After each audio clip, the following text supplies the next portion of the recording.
General cleaning ko tong kusina, medyo lilinisin ko yung, hindi naman sa medyo, talagang lilinisin ko yung pinaka exhaust fan at saka yung pinaka ano ng dito sa may kalan. Siyempre 'di ba mamantika 'yon? Ayan oh. Oh, 'di ba? Madumi, mamantika.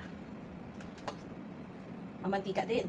Iba sa inyo diyan, alam na talaga na yung technique kung paano maalis na mabilis yung ano, mga mantika na hindi na tayo gagamit nung mga nabibili natin sa grocery na panglinis talaga. At least ito kasi may ano, safe na talaga siya sa skin. Kulo ko ng tubig. Tapos ilalagay ko itong ano ng kalan. Ay ano yung pinaka-exhaust fan din dito sa may lutuan. Ilalagay ko yan dito sa may pinakuluan tubig. Ayan, dalawa na sila. Tingnan niyo yung mantika oh. Yan. Tapos, lalagyan ko yan ngayon ng baking soda. O, di ba?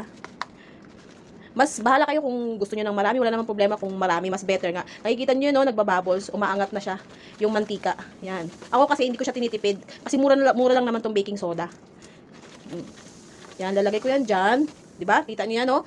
Ayan na yung mantika oh, ang bilis niyang lumabas. Tapos, lalagyan ko siya ng dishwashing soap. Haluan ko lang siya ng konti. Hindi mo konti. Yung dishwashing soap ay nilagyan ko yan ng tubig. Tapos, yan, pwede nyo na rin ilagay to. Yung parang sahuran. Yan, para sama-sama na sila dyan. Makikita nyo, umaangat na yung, ang bilis umangat ng mantika. Ang bilis.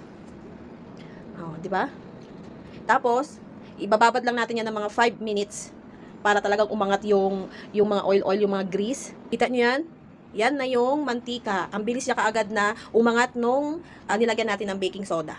O, di ba? Para hindi na tayo gagamit ng ano, ng mga nabibili natin sa ano, sa grocery na kung minsan harmful siya sa balat. At least yan safe. Baking soda lang, mainit na tubig at saka dishwashing soap.